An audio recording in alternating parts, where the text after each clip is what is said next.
No Lapchick. Matt Clifton. Some call me Sweetwater. I coach a team called the New York Knickerbockers. Ain't no Negroes playing your league. It's not going to be like that forever.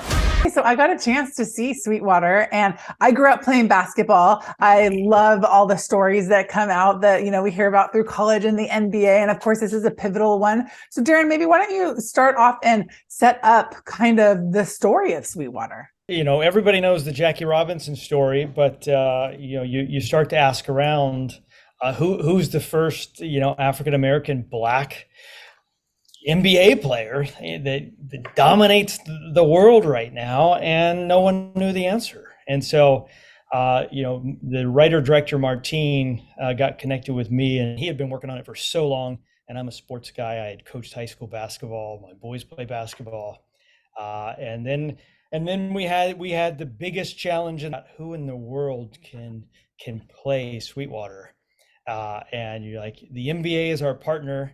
So we have to have an athlete that can actually play, and we have to have an actor. And so that brings us to Everett, who I want to share all kind of stories about, but who was just amazing. When I met him, I knew, and Everett was gracious enough to come and play Sweetwater and played him so beautifully. Well, yeah, Everett, talk to me about that, because you are a very unique individual. I'm sure for many reasons, but definitely for acting and basketball blend. I mean, having played professionally and then also having a love and actual career within the field. Talk to me a little bit about how those two finally, came together. It was definitely a dream come true. I mean, I couldn't even map this out. I mean, I've been playing ball since the age of 4. But then I've also been acting since the ave of 4. So this was just the stars aligned. I mean, I just got from playing professional in Australia a few years before this script came to me. So I've been in professional mode, like Darren said. I mean, and it's so beautiful hearing the passion from Darren, right? As a producer, you just hear the passion that this man has. And I mean, I stemmed down from the top all the way to the bottom. I mean, it's been such a passion project, which it deserves, right? It's a story we haven't heard. So to be able to get this script and to dive in as the actor, and this is before I even knew the other side, who was passionate behind it. I mean, I just saw the script and I was like, wow, this is amazing. I've never heard this story, and I've played basketball, right? So as an actor, it was written well, as you said, Martine Gigi. But then, they also requested from me the basketball side. They wanted to see my basketball skills. So for me to set up shop, put it on tape, and then go drive to a gym and let go of the actor and then become the athlete, it was like the two-headed monster was finally able to exist. And it was just so beautiful that the stars aligned. So I can't even tell you what it was like to fully be able to express fully being an actor and an athlete, and the gift of Sweetwater, to dive in and tell his story with this amazing team. I mean, it was definitely an honor. I got to tell you, so we didn't know Everett. We obviously, our casting director, we were looking at everybody. We had a lot of people that wanted to play the role that were, I'd say more famous actors than Everett. But we didn't feel like they probably had the athletic ability to portray Sweetwater and to be an NBA star. And so Everett sent his self-tape in, and I'm sitting on the couch, and we're literally going through hundreds of self-tapes, because you can imagine how many people would love to play this role. And Everett sent his in. And it was really fascinating. He was, first of all, he was in Converse, like he should have been, short shorts, no shirt, and like, oh my gosh, he just sort of took us to that era, and then he went from basketball to acting. We're like, oh my gosh, this guy, we got to meet this guy.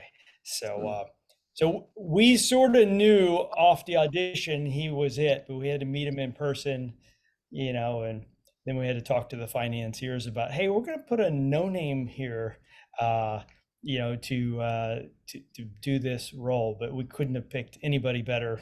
He was Sweetwater for us. You did an excellent job, and even getting into the mindset of him. I mean, I have been to Harlem Globetrotter game before. Like I said, I had played, but I didn't understand how much the game was really changed at this point. I mean, the whole, extension of the 3-pointers, not knowing what a slam dunk was. Talk to me about, as a basketball player, kind of going back and having to say, wow, I can't believe the game was at this point at one time in the in not too far back history. Yeah, yeah. It was definitely a roller coaster ride, right? I mean, I've invested so much into the sport. And I mean, I think that's the beautiful part about being an actor, right? I mean, for me, I have the opportunity to let go of Everett and step into a new world, as you talked about getting into the mine. So, I mean, I had to get into the world of Sweetwater, and that also came along with learning basketball from a new way, absorbing that world. And I just dove straight in. I act like I've never seen the game before. Obviously, I had experience, but I couldn't bring my experience to Sweetwater because that's not serving the character the right way. So it was just a beautiful moment. I almost felt like a baby again, learning basketball, understanding the genesis of this game that we all love that has influenced generations and generations to come. So just learning the business aspect, as you said, Harlem Globetrotters, learning that Harlem Globetrotters would play their games in the arena first, pack the stands out because the NBA wasn't big. Then the NBA would sneak in and play after to keep the fans so they can hopefully watch them play too. It's like, wow, you never thought this was what it was before, and seeing how rigid they played and they weren't so fluid and fun looking and it wasn't so much, creativity that Sweetwater ended up bringing to the game. I'm just like, wow, it was like a huge history lesson. So it was fun for me to learn about it. Yeah, and Darren, talk to me about, I liked seeing the inner turmoil amongst like kind of the administration, your Richard Dreyfuss, your Kerry, Jeremy Pivens, as they're trying to advance the game, but not sure if they should or shouldn't. I mean, talk to me a little bit about taking risks, stepping out in faith, those bigger, broader themes that we can gather from this movie, even though it is about, a sport and a time in history. I was excited about this story because I think that the key in all of history is eventually people stepping up and doing the right thing, and that's what this was. It was a moment in history where a couple guys had a chance to step up and do the right thing, and they had to face all of the peer pressure, all of the pressure of the media, and everything that was happening at that time. And and our actors are so amazing, but they dove in and accepted that. I love the Cary Elwes character because he was playing both sides of it, and he wasn't sure where he was going to go. It was a very conflicted character, and obviously Piven was amazing, and Piven was all in from the get go. And of course, Richard Dreyfuss is Richard Dreyfuss. That's all you have to say. One part of it, Everett, where he's talking about the change for me isn't that, you're going to see an African American on the basketball court. The change for me is that the game of basketball is going to be true to what the game is and can be. Maybe talk to me a little bit about people stepping into being all that they can be. Kept going back to the hands, right? The hands that your mom had told you you're going to make a difference with, and kind of speaking affirmation over others and so forth. Yeah, so beautifully said from you, right? I mean, it talks about the man who changed the game. So we're talking about the game of basketball, but as you said, this is a universal story. So we're not just talking about the game of basketball, it's a game of life. And there's a lot of different systems that's compartmentalized through this huge game of life, right? So when you look at these systems, whether it be basketball, whether it be the workforce, I mean, as you see the industry that we're in now, I mean, you're looking at all these systems going on, and change is inevitable. And you're looking at the human beings within it, like Sweetwater, he looked back to his hands. I was referring to what he's heard from the past from his mom about, having a higher purpose. And that's something we all like innately feel like we have. We don't know for sure what it is, but right, we know that something deep inside of it, there's some higher truth to life that we're all searching for, which I think is the faith element to this, right? It's like believing in the unseen, right? Okay, yeah, we've had this. Yeah, this system has been in place. Yeah, this game of basketball has been in place like this, but I feel and I can see it going into a different way. And what does that look like? The truth is, it's scary. The truth is, it's very uncomfortable. The truth is, the unknown is very frightening for a lot of us. But I heard a quote, and it said that, the unknown is the only path to freedom. Mm-hmm. And that's where we have to step in and to embrace the unknown and, believe that, we are destined for something and follow that North Star. And it takes a collective group, right?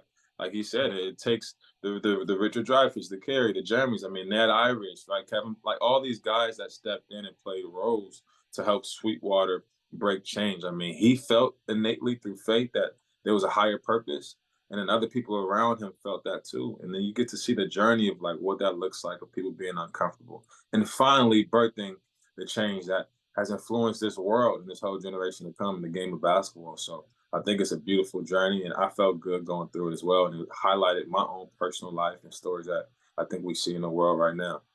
I want to share this with you, Kelly. And when I met Everett, I knew there was something about Everett that was just amazing, and we offered him the role. And on day one of the set, he was in hair and makeup, and here he is. He's gonna lead this movie, and it was a big movie at Warner Brothers, and so I walked in, and he's in hair and makeup, and all the other actors are in there, and I just asked him. I said, "Hey, I'm just curious, what's it been like for you to sort of go through this process? What's your process leading up to this?" And he so wisely looked up at me from the makeup chair. I don't know if you remember this, and he said, "Well, what's your process been?"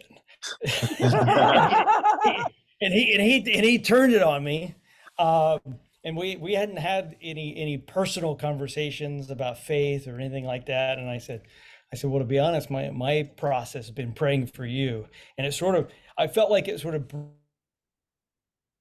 broke the room a little bit in a beautiful way. Hair and makeup people looking up at me like, oh, there's something different going on here. And Everett and I walked over to set on day one, and I got to pray over him.